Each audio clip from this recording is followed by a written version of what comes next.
அப்போஸ்தலனாகிய பவுல் தெசலோனிக்கேயருக்கு எழுதின முதலாம் நிருபம்.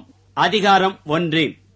பவுலும் சில்வானும் தீமத்தேயும் பிதாவாகிய தேவனுக்குள்ளும் கர்த்தராகிய இயேசு கிறிஸ்துவுக்குள்ளும் இருக்கிற தெசலோனிக்கேயர் சபைக்கு எழுதுகிறதாவது: நம்முடைய பிதாவாகிய தேவனாலும் கர்த்தராகிய இயேசு கிறிஸ்துவினாலும் உங்களுக்கு கிருபையும் சமாதானமும் உண்டாவதாக.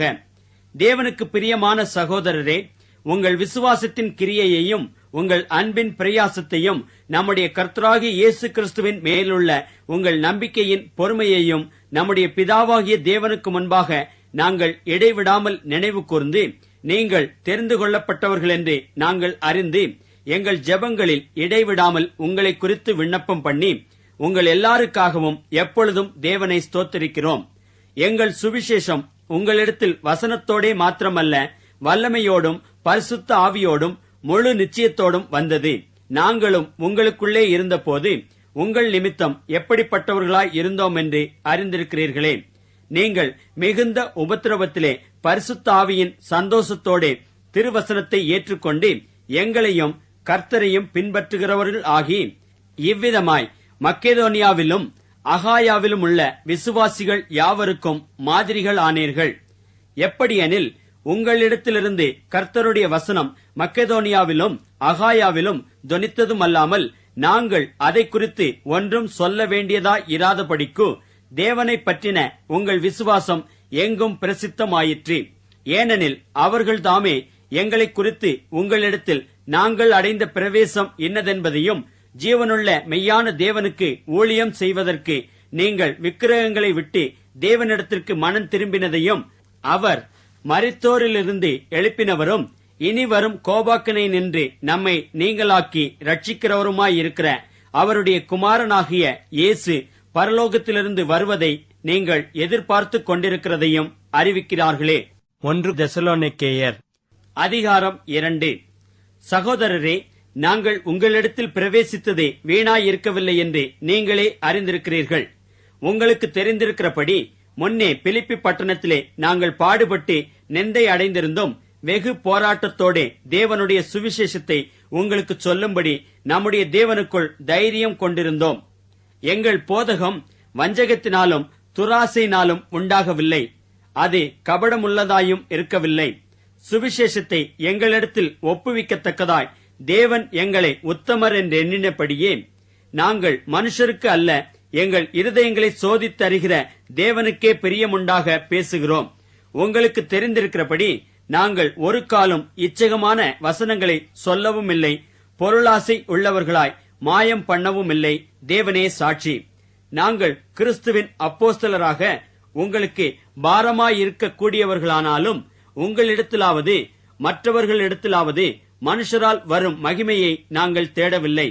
உங்களிடத்தில் பட்சமாய் நடந்து கொண்டோம். பால் கொடுக்கிற தாயானவள் தன் பிள்ளைகளை காப்பாற்றுகிறது போல நாங்கள் உங்கள் மேல் வாஞ்சியாயிருந்து தேவனுடைய சுவிசேஷத்தை உங்களுக்கு கொடுத்ததும் அல்லாமல், நீங்கள் எங்களுக்கு பிரியமானவர்களானபடியினாலே எங்கள் ஜீவனையும் உங்களுக்கு கொடுக்க மனதாயிருந்தோம். சகோதரரே, நாங்கள் பட்ட பிரயாசமும் வருத்தமும் உங்களுக்கு ஞாபகமாயிருக்கும். உங்களில் ஒருவனுக்கும் பாரமாயிராதபடிக்கு இரவும் பகலும் நாங்கள் வேலை செய்து தேவனுடைய சுவிசேஷத்தை உங்களிடத்தில் பிரசங்கித்தோம். விசுவாசிகளாகிய உங்களுக்குள்ளே நாங்கள் எவ்வளவு பரிசுத்தமும் நீதியும் பிழையின்மையுமாய் நடந்தோம் என்பதற்கு நீங்களும் சாட்சி, தேவனும் சாட்சி. மேலும் தம்முடைய ராஜ்யத்திற்கும் மகிமைக்கும் உங்களை அழைத்த தேவனுக்கு நீங்கள் பாத்திரராய் நடக்க வேண்டுமென்று தகப்பன் தன் பிள்ளைகளுக்கு சொல்லுகிறது போல, நாங்கள் உங்களில் ஒவ்வொருவனுக்கும் புத்தியும் தேறுதலும் எச்சரிப்பும் சொன்னதை அறிந்திருக்கிறீர்கள். ஆகையால் நீங்கள் தேவ வசனத்தை எங்களாலே கேள்விப்பட்டு ஏற்றுக்கொண்ட போது அதை மனுஷர் வசனமாக ஏற்றுக்கொள்ளாமல் தேவ வசனமாகவே ஏற்றுக்கொண்டதினாலே நாங்கள் இடைவிடாமல் தேவனுக்கு ஸ்தோத்திரம் செலுத்துகிறோம். அது மெய்யாகவே தேவ வசனம்தான். விசுவாசிக்கிற உங்களுக்குள்ளே அது பலனும் செய்கிறது. எப்படியெனில், சகோதரரே, யூதேயா தேசத்தில் கிறிஸ்து இயேசுவுக்குள்ளான தேவனுடைய சபைகளை நீங்கள் பின்பற்றினவர்களாகி, அவர்கள் யூதராலே எப்படி பாடுபட்டார்களோ அப்படியே நீங்களும் உங்கள் சுய ஜனங்களாலே பாடுபட்டீர்கள். அந்த யூதர்கள் கர்த்தராகிய இயேசுவையும் தங்கள் தீர்க்கதரிசிகளையும் கொலை செய்தவர்களும் எங்களை துன்பப்படுத்தினவர்களும் தேவனுக்கேற்காதவர்களும் மனுஷர் யாவருக்கும் விரோதிகளுமாயிருந்து புறஜாதியார் ரட்சிக்கப்படுவதற்கு நாங்கள் அவர்களோடே பேசாதபடிக்கு தடை பண்ணுகிறார்கள். இவ்விதமாய் எக்காலத்திலும் தங்கள் பாவங்களை நிறைவாக்குகிறார்கள். அவர்கள் மேல் கோபாக்கினை பூரணமாய் வந்திருக்கிறது. சகோதரரே, நாங்கள் இருதயத்தின்படி உங்களோடிருந்து சரீரத்தின்படி கொஞ்ச காலம் உங்களை விட்டு பிரிந்திருந்தபடியினாலே உங்கள் முகத்தை பார்க்க வேண்டுமென்று மிகுந்த ஆசையோடு அதிகமாய் பிரயத்தனம் பண்ணினோம். ஆகையால் நாங்கள் உங்களிடத்தில் வர இரண்டொரு தரம் மனதாயிருந்தோம். பவுலாகிய நானே வர மனதாயிருந்தேன். சாத்தானோ எங்களை தடை பண்ணினான். எங்களுக்கு நம்பிக்கையும் சந்தோஷமும் மகிழ்ச்சியின் கிரீடமுமாய் இருப்பவர்கள் யார்? நம்முடைய கர்த்தராகிய இயேசு கிறிஸ்து வரும்போது அவருடைய சன்னிதானத்திலே நீங்கள் அல்லவா அப்படி இருப்பீர்கள்? நீங்களே எங்களுக்கு மகிமையும் சந்தோஷமுமாய் இருக்கிறீர்கள். 1 தெசலோனிக்கேயர் அதிகாரம் 3. ஆகையால் நாங்கள் இனி பொறுத்திருக்க கூடாமல் அத்தேனே பட்டணத்தில் தனித்து விடப்படுகிறது நன்மை என்று நினைத்து இந்த உபத்திரவங்களினாலே ஒருவனும் அசைக்கப்படாதபடிக்கு உங்களை திடப்படுத்தவும் உங்கள் விசுவாசத்தை பற்றி உங்களுக்கு புத்தி சொல்லவும் நம்முடைய சகோதரனும் தேவ ஊழியக்காரனும் கிறிஸ்துவின் சுவிசேஷத்தில் எங்கள் உடன் வேலையாளுமாகிய தீமோத்தேயுவை அனுப்பினோம். இப்படிப்பட்ட உபத்திரவங்களை சகிக்க நாம் நியமிக்கப்பட்டிருக்கிறோம் என்று நீங்கள் அறிந்திருக்கிறீர்களே. நமக்கு உபத்திரவம் வரும் என்று நாங்கள் உங்களிடத்தில் இருந்தபோது உங்களுக்கு முன் அறிவித்தோம். அப்படியே வந்து நேரிட்டதென்றும் அறிந்திருக்கிறீர்கள். ஆகையால் நான் இனி பொறுத்திருக்க கூடாமல் எங்கள் வேலை வீணாய் போகத்தக்கதாக சோதனைக்காரன் உங்களை சோதனைக்குட்படுத்தினதுண்டோவென்று உங்கள் விசுவாசத்தை அறியும்படிக்கு அவனை அனுப்பினேன். இப்பொழுது தீமோத்தேயு உங்களிடத்திலிருந்து எங்களிடத்தில் வந்து உங்கள் விசுவாசத்தையும் அன்பையும் குறித்தும் நீங்கள் எப்பொழுதும் எங்களை பட்சமாய் நினைத்துக் கொண்டு நாங்கள் உங்களை காண வாஞ்சியாயிருக்கிறது போல நீங்களும் எங்களை காண வாஞ்சியாயிருக்கிறீர்கள் என்பதை குறித்தும் எங்களுக்கு நற்செய்தி சொன்னதினாலே, சகோதரரே, எங்களுக்கு நேரிட்ட எல்லா இக்கட்டிலும் உபத்திரவத்திலும் உங்கள் விசுவாசத்தினாலே உங்களை குறித்து ஆறுதல் அடைந்தோம். நீங்கள் கர்த்தருக்குள் நிலைத்திருந்தால் நாங்கள் பிழைத்திருப்போம். மேலும் நம்முடைய தேவனுக்கு முன்பாக நாங்கள் உங்களை குறித்து அடைந்திருக்கிற மிகுந்த சந்தோஷத்திற்காக நாங்கள் தேவனுக்கு எவ்விதமாய் ஸ்தோத்திரம் செலுத்துவோம்? உங்கள் முகத்தைக் கண்டு உங்கள் விசுவாசத்தின் குறைவுகளை நிறைவாக்கும் பொருட்டு இரவும் பகலும் மிகவும் வேண்டிக் கொள்ளுகிறோமே. நம்முடைய பிதாவாகிய தேவனும் நம்முடைய கர்த்தராகிய இயேசு கிறிஸ்துவும் உங்களிடத்திற்கு எங்களை நேராக வழி நடத்துவாராக. நாங்கள் உங்களிடத்தில் வைத்திருக்கிற அன்பு கொப்பாய் நீங்களும் ஒருவரிடத்தில் ஒருவர் வைக்கும் அன்பிலும் மற்றெல்லா மனுஷரிடத்தில் வைக்கும் அன்பிலும் கர்த்தர் உங்களை பெருகவும் நிலைத்தோங்கவும் செய்து இவ்விதமாய் நம்முடைய கர்த்தராகிய இயேசு கிறிஸ்து தமது பரிசுத்தவான்கள் அனைவரோடும் கூட வரும்போது நீங்கள் நம்முடைய பிதாவாகிய தேவனுக்கு முன்பாக பிழையற்ற பரிசுத்தமுள்ளவர்களாய் இருக்கும்படி உங்கள் இருதயங்களை ஸ்திரப்படுத்துவாராக. 1 தெசலோனிக்கேயர் அதிகாரம் 4. அன்றியும் சகோதரரே, நீங்கள் இன்னின்ன பிரகாரமாய் நடக்கவும் தேவனுக்கு பிரியமாயிருக்கவும் வேண்டுமென்று நீங்கள் எங்களால் கேட்டு ஏற்றுக்கொண்டபடியே அதிகமாய் தேரும்படிக்கு கர்த்தராகிய இயேசுவுக்குள் உங்களை வேண்டிக் கொண்டு புத்தி சொல்லுகிறோம். கர்த்தராகிய இயேசுவினாலே நாங்கள் உங்களுக்கு கொடுத்த கட்டளைகளை அறிந்திருக்கிறீர்களே. நீங்கள் பரிசுத்தமுள்ளவர்களாக வேண்டுமென்பதே தேவனுடைய சித்தமாயிருக்கிறது. அந்தப்படி நீங்கள் வேசி மார்க்கத்துக்கு விலகியிருந்து தேவனை அறியாத அஞ்ஞானிகளைப் போல மோக இச்சைக்குட்படாமல் உங்களில் அவனவன் தன் தன் சரீர பாண்டத்தை பரிசுத்தமாயும் கனமாயும் ஆண்டு கொள்ளும்படி அறிந்து இந்த விஷயத்தில் ஒருவனும் மீறாமலும் தன் சகோதரனை வஞ்சியாமலும் இருக்க வேண்டும்.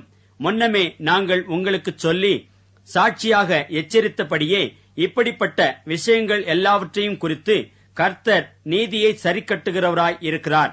தேவன் நம்மை அசுத்தத்திற்கல்ல பரிசுத்தத்திற்கே அழைத்திருக்கிறார்.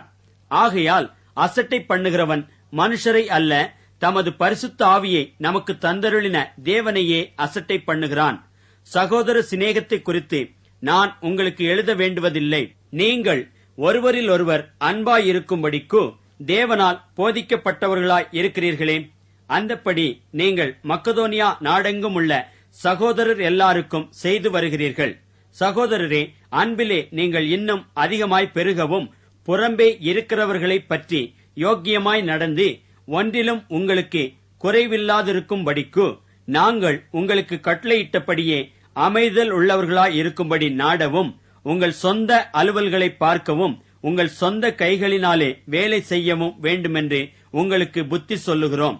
அன்றியும் சகோதரரே, நித்திரை அடைந்தவர்களின் நிமித்தம் நீங்கள் நம்பிக்கையற்றவர்களான மற்றவர்களைப் போல துக்கித்து அறிவில்லாதிருக்க எனக்கு மனதில்லை. இயேசுவானவர் மரித்து பின்பு எழுந்திருந்தார் என்று விசுவாசிக்கிறோமே, அப்படியே இயேசுவுக்குள் நித்திரை அடைந்தவர்களையும் தேவன் அவரோடே கூட கொண்டு வருவார். கர்த்தருடைய வார்த்தையை முன்னிட்டு நாங்கள் உங்களுக்கு சொல்லுகிறதாவது, கர்த்தருடைய வருகை மட்டும் உயிரோடு இருக்கும் நாம் நித்திரை அடைந்தவர்களுக்கு முந்திக் கொள்வதில்லை.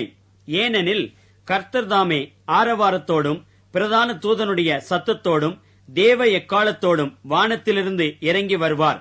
அப்பொழுது கிறிஸ்துவுக்குள் மரித்தவர்கள் முதலாவது எழுந்திருப்பார்கள். பின்பு உயிரோடு இருக்கும் நாமும் கர்த்தருக்கு எதிர்கொண்டு போக மேகங்கள் மேல் அவர்களோடே கூட ஆகாயத்தில் எடுத்துக்கொள்ளப்பட்டு இவ்விதமாய் எப்பொழுதும் கர்த்தருடனே கூட இருப்போம். ஆகையால் இந்த வார்த்தைகளினாலே நீங்கள் ஒருவரையொருவர் தேற்றுங்கள். 1 தெசலோனிக்கேயர் அதிகாரம் 5. சகோதரரே, இவைகள் நடக்கும் காலங்களையும் சமயங்களையும் குறித்து உங்களுக்கு எழுத வேண்டுவதில்லை. இரவிலே திருடன் வருகிற விதமாய் கர்த்தருடைய நாள் வருமென்று நீங்களே நன்றாய் அறிந்திருக்கிறீர்கள். சமாதானமும் சௌக்கியமும் உண்டென்று அவர்கள் சொல்லும்போது கர்ப்பவதியானவளுக்கு வேதனை வருகிறது போல அழிவு சடுதியாய் அவர்கள் மேல் வரும். அவர்கள் தப்பிப் போவதில்லை. சகோதரரே, அந்த நாள் திருடனைப் போல உங்களை பிடித்துக் கொள்ளத்தக்கதாக நீங்கள் அந்தகாரத்தில் இருக்கிறவர்கள் அல்லவே. நீங்கள் எல்லாரும் வெளிச்சத்தின் பிள்ளைகளும் பகலின் பிள்ளைகளுமாய் இருக்கிறீர்கள். நாம் இரவுக்கும் இருளுக்கும் உள்ளானவர்கள் அல்லவே. ஆகையால் மற்றவர்கள் தூங்குகிறது போல நாம் தூங்காமல் விழித்துக்கொண்டு தெளிந்தவர்களாய் இருக்க கடவோம். தூங்குகிறவர்கள் ராத்திரியிலே தூங்குவார்கள், வெறி கொள்ளுகிறவர்கள் ராத்திரியிலே வெறி கொள்ளுவார்கள். பகலுக்குரியவர்களாகிய நாமோ தெளிந்தவர்களாயிருந்து விசுவாசம், அன்பு என்னும் மார்க்கவசத்தையும் ரட்சிப்பின் நம்பிக்கை என்னும் தலைச்சீராவையும் தரித்துக் கொண்டிருக்க கடவோம். தேவன் நம்மை கோபாக்கினைக்கென்று நியமிக்காமல் நம்முடைய கர்த்தராகிய இயேசு கிறிஸ்து மூலமாய் ரட்சிப்படைவதற்கென்று நியமித்தார். நாம் விழித்திருப்பவர்களானாலும் நித்திரை அடைந்தவர்களானாலும் தம்முடனே கூட நாம் ஏகமாய் பிழைத்திருக்கும்படி அவர் நமக்காக மரித்தாரே. ஆகையால் நீங்கள் செய்து வருகிறபடியே ஒருவரையொருவர் தேற்றி ஒருவருக்கொருவர் பக்தி விருத்தி உண்டாகும்படி செய்யுங்கள். அன்றியும் சகோதரரே, உங்களுக்குள்ளே பிரயாசப்பட்டு கர்த்தருக்குள் உங்களை விசாரணை செய்கிறவர்களாயிருந்து உங்களுக்கு புத்தி சொல்லுகிறவர்களை நீங்கள் மதித்து அவர்களுடைய கிரியையின் நிமித்தம் அவர்களை மிகவும் அன்பாய் எண்ணிக்கொள்ளும்படி உங்களை வேண்டிக் கொள்ளுகிறோம். உங்களுக்குள்ளே சமாதானமாயிருங்கள். மேலும் சகோதரரே, நாங்கள் உங்களுக்கு போதிக்கிறது என்னவென்றால், ஒழுங்கில்லாதவர்களுக்கு புத்தி சொல்லுங்கள், திடனற்றவர்களை தேற்றுங்கள், பலவீனரை தாங்குங்கள், எல்லாரிடத்திலும் நீடிய சாந்தமாயிருங்கள். ஒருவனும் மற்றொருவன் செய்யும் தீமைக்கு தீமை செய்யாதபடி பாருங்கள். உங்களுக்குள்ளும் மற்ற யாவருக்குள்ளும் எப்பொழுதும் நன்மை செய்ய நாடுங்கள். எப்பொழுதும் சந்தோஷமாயிருங்கள். இடைவிடாமல் ஜெபம் பண்ணுங்கள். எல்லாவற்றிலேயும் ஸ்தோத்திரம் செய்யுங்கள். அப்படி செய்வதே கிறிஸ்து இயேசுவுக்குள் உங்களை குறித்து தேவனுடைய சித்தமாயிருக்கிறது. ஆவியை அவித்து போடாதிருங்கள். தீர்க்க தரிசனங்களை அற்பமாய் எண்ணாதிருங்கள். எல்லாவற்றையும் சோதித்து பார்த்து நலமானதை பிடித்துக் கொள்ளுங்கள். பொல்லாங்காய் தோன்றுகிற எல்லாவற்றையும் விட்டு விலகுங்கள். சமாதானத்தின் தேவன் தாமே உங்களை முற்றிலும் பரிசுத்தமாக்குவாராக. உங்கள் ஆவி, ஆத்துமா, சரீரம் முழுவதும் நம்முடைய கர்த்தராகிய இயேசு கிறிஸ்து வரும்போது குற்றமற்றதாயிருக்கும்படி காக்கப்படுவதாக. உங்களை அழைக்கிறவர் உண்மையுள்ளவர். அவர் அப்படியே செய்வார். சகோதரரே, எங்களுக்காக வேண்டிக் கொள்ளுங்கள். சகோதரர் எல்லாரையும் பரிசுத்த முத்தத்தோடே வாழ்த்துங்கள். இந்த நிருபம் பரிசுத்தமான சகோதரர் யாவருக்கும் வாசிக்கப்படும்படி செய்ய வேண்டுமென்று கர்த்தர் பேரில் ஆணையிட்டு உங்களுக்கு சொல்லுகிறேன். நம்முடைய கர்த்தராகிய இயேசு கிறிஸ்துவனுடைய கிருபை உங்களுடனே கூட இருப்பதாக. ஆமென்.